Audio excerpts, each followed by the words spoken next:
मंत्रा face wash, ये कोई cosmetic नहीं, आयुर्वेदिक औषधि है। पंचकुला महानगर विकास प्राधिकरण की हुई बैठक, सीएम नायब सिंह सैनी की अध्यक्षता। पंचकुला शहर को एक मॉडल शहर के रूप में विकसित करने पर हुआ मंथन।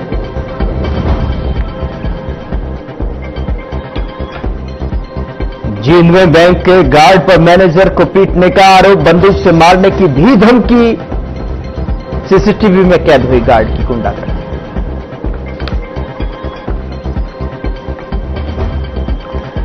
महेंद्रगढ़ में एंटी करप्शन ब्यूरो की बड़ी कार्रवाई, कनीना में 10,000 रुपए लेते पटवारी रह गए हाथ गिरफ्तार। राजस्व रिकॉर्ड से बैंक लोन की एंट्री हटाने की एवज में मांगी थी रिश्वत।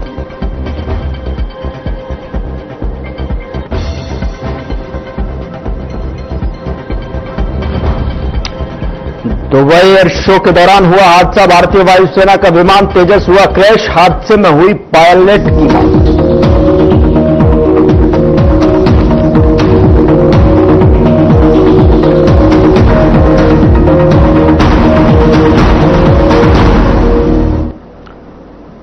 नमस्कार, मैं हूं आपके साथ गौरव राजेंद्र। बुलेटिन की शुरुआत करते हैं। मुख्यमंत्री नायब सिंह सैनी ने वीरवार देर शाम पीएमडीए की बैठक की अध्यक्षता की, जहां पर इस दौरान उन्होंने बैठक में पंचकुला के समग्र विकास और स्वच्छता और बुनियादी ढांचे को और बेहतर बनाने के लिए दिशा निर्देश दिए। और बता दें कि बैठक में मुख्यमंत्री ने स्पष्ट निर्देश देते हुए कहा कि शहर की सभी सड़कों की स्थिति बेहतर होना बेहद जरूरी है।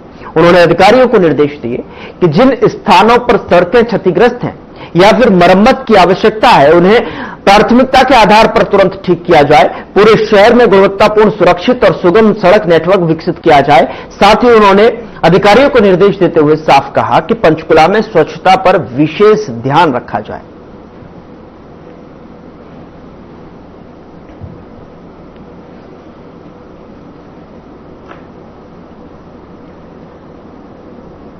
मुख्यमंत्री नायब सिंह सैनी ने हरियाणा सिविल सचिवालय में सड़क सुरक्षा से संबंधित समीक्षा बैठक की अध्यक्षता की।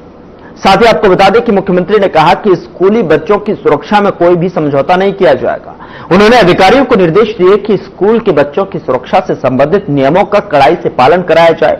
अधिकारी स्कूल बसों की सुरक्षा मानकों और बसों में लगे जीपीएस सिस्टम का नियमित निरीक्षण सुनिश्चित करें। साथ ही मुख्यमंत्री ने सभी विभागों को निर्देश दिया कि सड़क दुर्घटनाओं को रोकने के लिए प्रदेश में मौजूद सभी ब्लैक स्पॉट्स को चिन्हित कर 31 मार्च 2026 तक पूरी तरह से समाप्त किया जाए।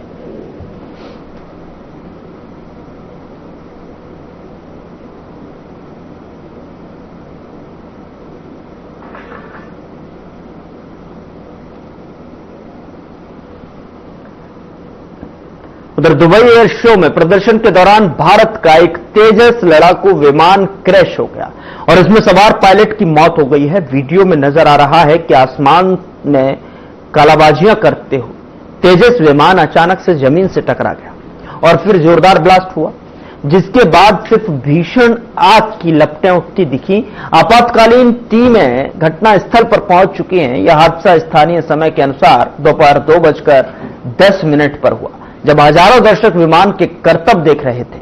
हवा में मोड़ लेते समय अचानक पायलट ने तेजस पर से नियंत्रण खो दिया और विमान तेजी से जमीन से टकरा गया। इस दुर्घटना के बाद दुबई एयर शो को अस्थायी तौर पर रोका गया है। भारतीय वायुसेना ने दुबई में तेजस विमान के क्रैश होने की पुष्टि की है।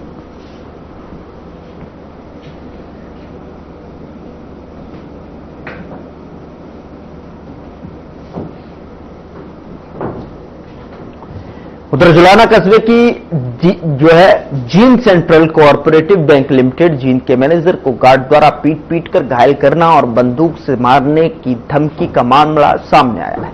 बैंक मैनेजर उम्मेद सिंह ने पुलिस को दी शिकायत में बताया कि 19 नवंबर को दोपहर के समय अपनी सीट पर कार्य कर रहा था। उसी समय जो सुरक्षा गार्ड प्रमेंद्र मेरे पास बंदूक के साथ आया, मेरा गला पकड़कर मेरे को नीचे दबाकर बुरी तरह से मारा, जान से मारने की कोशिश की। बैंक कर्मचारियों ने बड़ी मुश्किल से उससे बंदूक छीनकर मेरा बीच बचाव किया, नहीं तो वो मुझे जान से मार देता।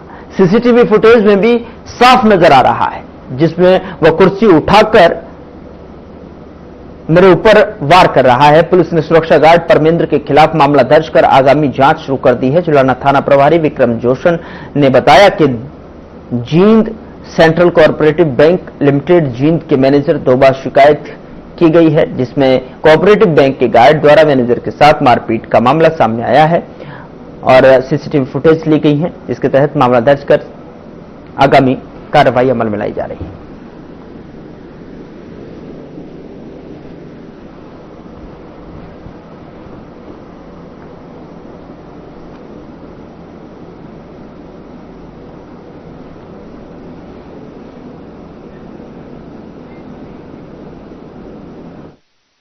जो हमारे को मुंशी के द्वारा उस पर दर्ज रजिस्टर अभियोग दर्ज करके आगामी तफ्तीश हेतु मुकदमा दर्ज किया गया है।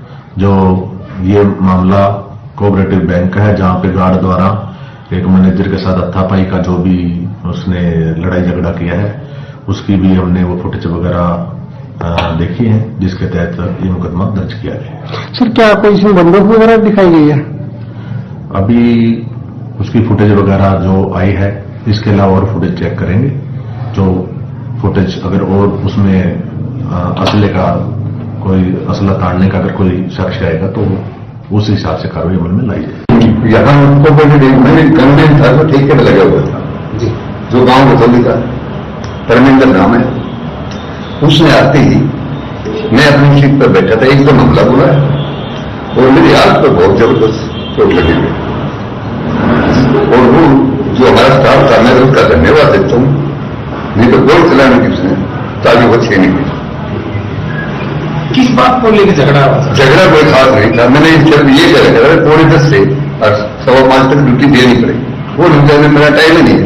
मैंने रिटर्न में टाइम दिखा दिया, भाई ये रहा जब तुम्हारा टाइम 10 से 5:15 है, तो इस टाइम में तो आपने रहना ही रहना पड़ेगा। तो इसी बात से खपा था। फिर वो मैं छुट्टी में चल रहा था, मैं आया हूं 19 तारीख को, तो मैंने हाजिरी मैंने भेजनी पड़ती है दूसरा मैनेजर, तो ये बोला क्या नहीं सीसीटीवी, क्योंकि सीसीटीवी मेरे मोबाइल में होता है। तो मैं बोला भाई ये कहां था? मेरा जी क्या बात है? उसने ये बात की, क्या बात है? मैं बोला बात तो हाजिरी मैंने भेजनी, तो मान समार क्या रहो यार।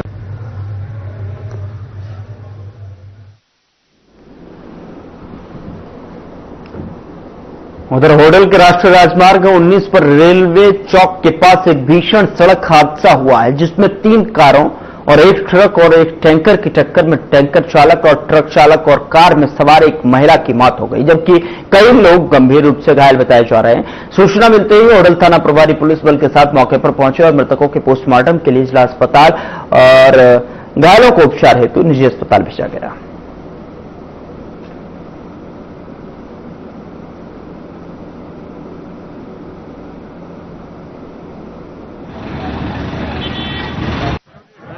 इनका 3-4 कार है और एक ट्रक है, इनसे भिड़ंत होगी। कितने लोगों की मौत हुई इसमें? अभी 2 की मौत होने निश्चित हुई है, लेकिन अभी तसल्ली कर रहे हैं, जितने भी इंजर्ड हुए हैं सबकी कार्रवाई करें। तो ये क्या बात है, पहले ये किस चीज से हुआ है? सबसे पहले ये कार है 4520283 नंबर है।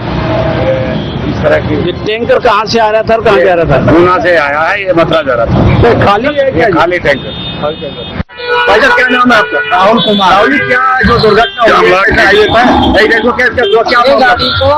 ये गाड़ी है कार ड्राइविंग जो स्कूल सिखाते हैं, ये वाली गाड़ी, ये गाड़ी सर्विस गाड़ी एकदम मिड रोड लाइन में गई है।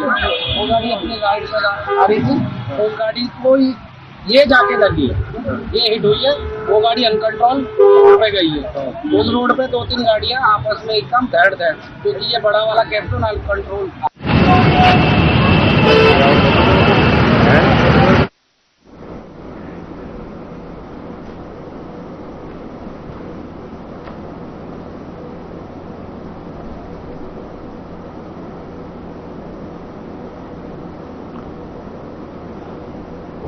महेंद्रगढ़ जिले के कनीना में भ्रष्टाचार निरोधक दस्ता ने बड़ी कार्रवाई करते हुए एक पटवारी को रिश्वत लेते रंगे हाथों गिरफ्तार किया है। तो वहीं एंटी करप्शन ब्यूरो के डीएसपी गरिमा ने बताया कि उन्हें शिकायत मिली थी कि कनीना के पटवारी विक्रम सिंह अपने कंप्यूटर ऑपरेटर विजय के माध्यम से राजस्व रिकॉर्ड से बैंक लोन की एंट्री हटाने के बदले 22,500 रुपए की रिश्वत मांग रहे थे। तत्काल कार्रवाई करते हुए एंटी करप्शन ब्यूरो ने विक्रम सिंह को 10,000 की रिश्वत लेते गिरफ्तार कर लिया है, जबकि आरोपी विजय की तलाश जारी है।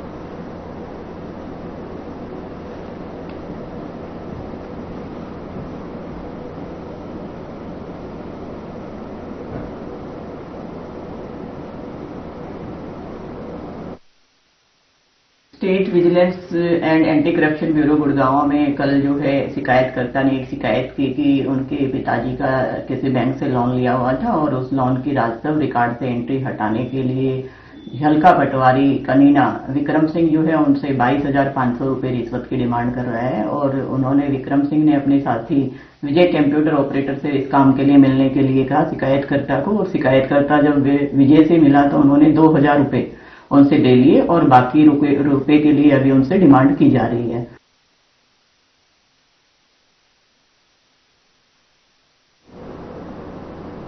उधर फरीदाबाद के धौज गांव से एनआईए और दिल्ली पुलिस की संयुक्त टीम ने अमोनियम नाइट्रेट पीसने में इस्तेमाल होने वाली आटा चक्की बरामद की है।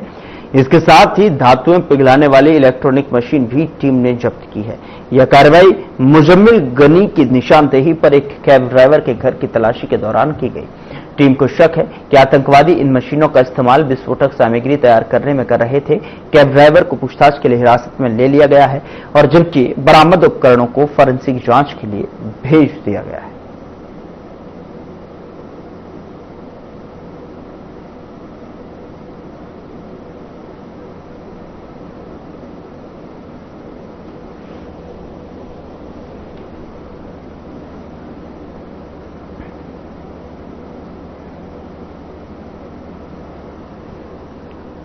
उधर गुरुग्राम पुलिस ने सेक्टर 7 एक्सटेंशन क्षेत्र में हुए एक ब्लाइंड मर्डर का खुलासा करते हुए 28 वर्षीय युवक की हत्या के मामले में आरोपी को गिरफ्तार कर लिया है। यह हत्या 14 नवंबर को हुई थी, जब पुलिस थाना सेक्टर 918 को ईआरवी के माध्यम से सूचना मिली कि पंचमुखी हनुमान मंदिर के पास कूड़े के ढेर में एक व्यक्ति का शव पड़ा हुआ है।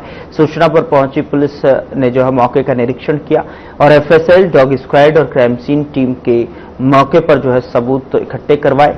शिकायत पर हत्या का मामला दर्ज किया गया। जांच के दौरान उप निरीक्षक अनिल और उप निरीक्षक अंकित की संयुक्त टीम ने आरोपी को गिरफ्तार कर लिया है। पुलिस आरोपी को अदालत में पेश करेगी। मामले की आगे की जांच जारी है।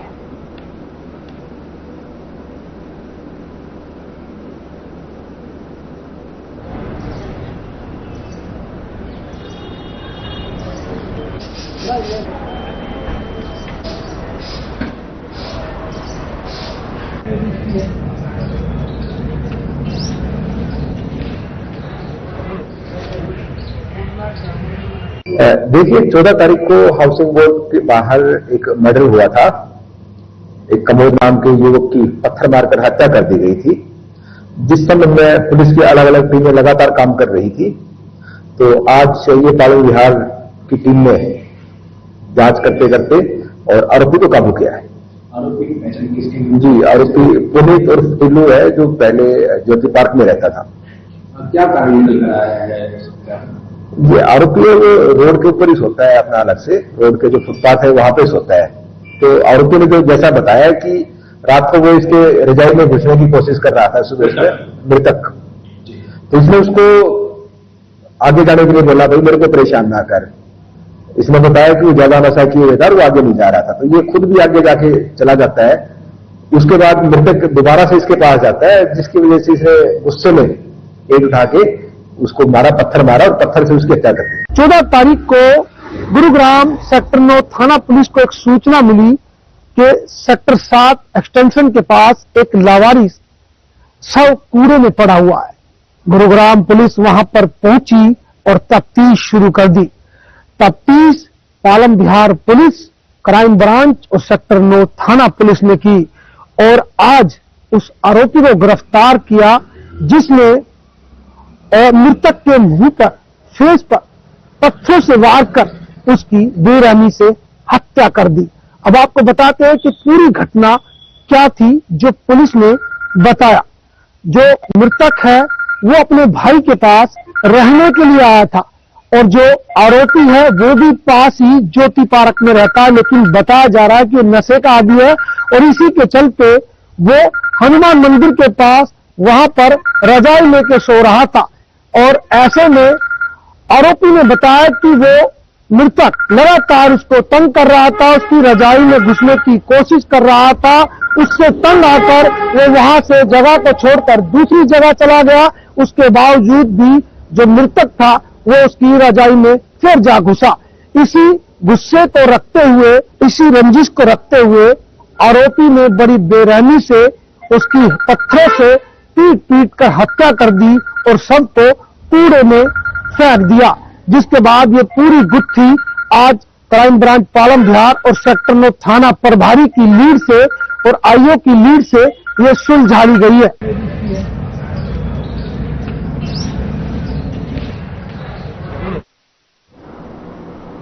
यहां रुक रहे एक छोटे से ब्रेक लिए, ब्रेक के उस पार खबरों का सिलसिला लगातार जारी है।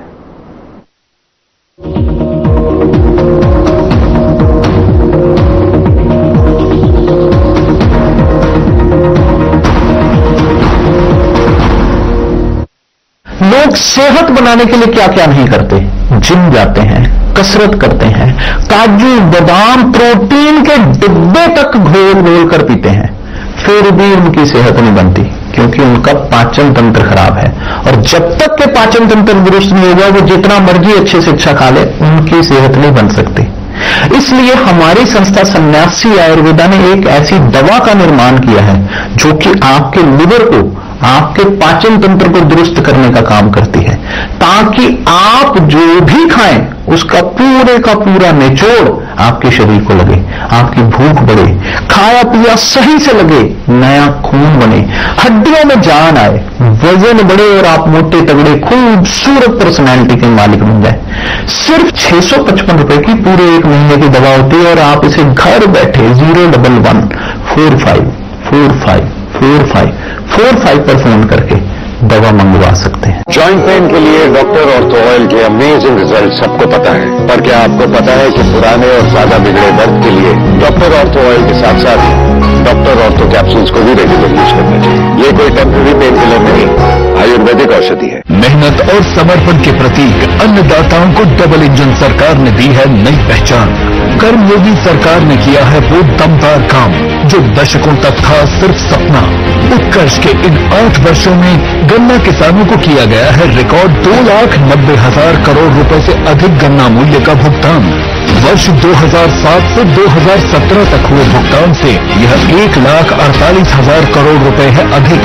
माननीय मुख्यमंत्री योगी आदित्यनाथ के नेतृत्व में पारदर्शिता और तकनीक से जुड़ी नई व्यवस्था ने बदली है गन्ना किसानों की तकदीर। वर्ष 2017 से अब तक 4 बार बढ़ाया गया है गन्ना समर्थन मूल्य। गन्ना पेराई सत्र 2025-26 में गन्ना किसानों को होगा 3,000 करोड़ रुपए से अधिक का अतिरिक्त लाभ। नई चीनी मिलें और बढ़ी क्रशिंग क्षमता ने असल मायनों में गन्ने की फसल को बनाया है ग्रीन गोल्ड। काम दमदार, डबल इंजन सरकार।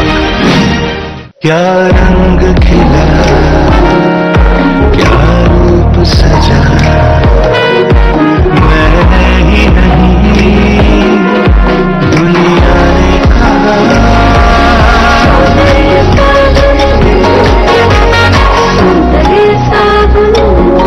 चल बुला बनूं जिसकी हर बात में भूल जाए। मेरी जैसी मेरी अपनी पताका चाय, गजब का स्वाद।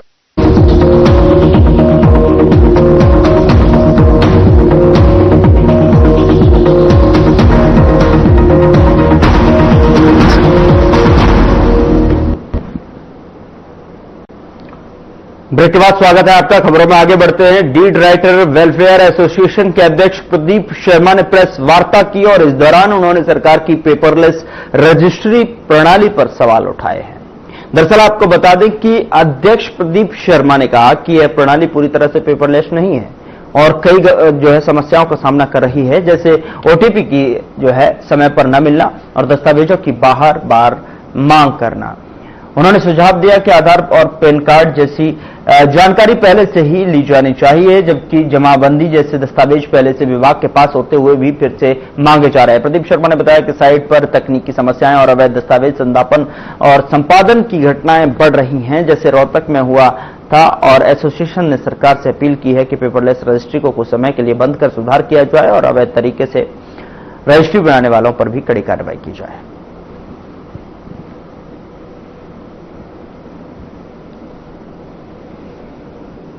से चाहते हैं कि इस सिस्टम में जो पेपरलेस रजिस्ट्रेशन प्रणाली सरकार ने लागू की है, इसमें जो सिटीजन को काम करने की इजाजत दी है उसका मिसयूज हो रहा है। उस सिटीजन के नाम पे अवैध लोग, अनऑथराइज लोग, कुछ टाइपिस्ट हर एक तहसील जिला में बैठे हैं, वो लोगों को गुमराह करके एडिटिंग दस्तावेज अपलोड कर रहे हैं, जो सरकार के लिए और हमारे लिए भी बड़ा चिंतनीय विषय है। इससे आम पब्लिक के लिए, इससे अदालतों पे बोझ बढ़ेगा, इसमें लिटिगेशन होगी। हम सरकार से मांग करते हैं कि सिटीजन अपना कार्य करना चाहिए, हमें कोई दिक्कत नहीं है, लेकिन सिटीजन फर्स्ट पार्टी होना चाहिए, ना कि आम एक आदमी अपनी नंबर डाले और किसी की भी रजिस्ट्री कर दे। इससे फर्जीवाड़ा होने की आशंका काफी ज्यादा है। हम सरकार से उधर कुरुक्षेत्र में विश्व प्रसिद्ध ब्रह्म सरोवर के पावन तट पर गीता महाआरती से कुरुक्षेत्र की फिजा में अंतर्राष्ट्रीय गीता महोत्सव 2025 की महक फैल गई है। तो वहीं इस महाआरती से अंतर्राष्ट्रीय गीता महोत्सव के छठे दिन की संध्याकालीन गीता आरती का आगाज हुआ है। बता दें कि इस मौके पर ब्रह्म सरोवर की फिजा को शंखों और वाद्य यंत्रों से निकलने वाली धुनों से ने जहां भक्तिरस से भर दिया, तो वहीं दूसरी ओर रंग बिरंगी रोशनी ने पूरे ब्रह्म सरोवर दूधिया रोशनी से नहलाने का काम किया। तो वहीं इस अवसर पर बीजेपी प्रदेश प्रभारी सतीश पुनिया और बीजेपी के प्रदेशाध्यक्ष मोहनलाल बड़ौली ने बीरवाल को देर शाम ब्रह्म सरोवर पुरुषोत्तमपुरा बाग में महोत्सव के 5वें दिन की गीता महाआरती कार्यक्रम का शुभारंभ किया।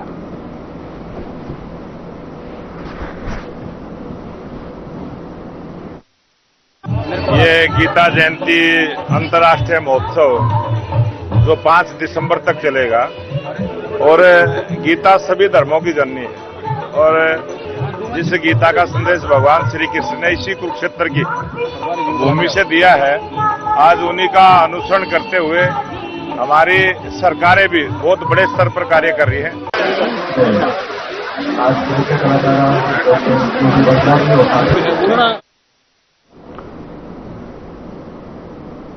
अंतर्राष्ट्रीय फिल्म महोत्सव गोवा IFFI 2025 के उद्घाटन परेड में हरियाणा ने अपनी पहली राज्य झांकी प्रस्तुत कर एक नया इतिहास रचा है। तो वहीं इस साल IFFI ने पारंपरिक उद्घाटन समारोह की बजाय एक भव्य और आकर्षक ओपनिंग परेड का आयोजन किया, जिसमें हरियाणा की झांकी ने खास आकर्षण बटोरा। बता दें कि राज्य की समृद्ध सांस्कृतिक विरासत, प्रमुख फिल्म लोकेशंस और हरियाणा के कलाकारों एवं फिल्म निर्माताओं को झांकी में प्रदर्शित किया गया, जिसने देश विदेश से आए प्रतिनिधियों और दर्शकों का ध्यान अपनी ओर खींचा।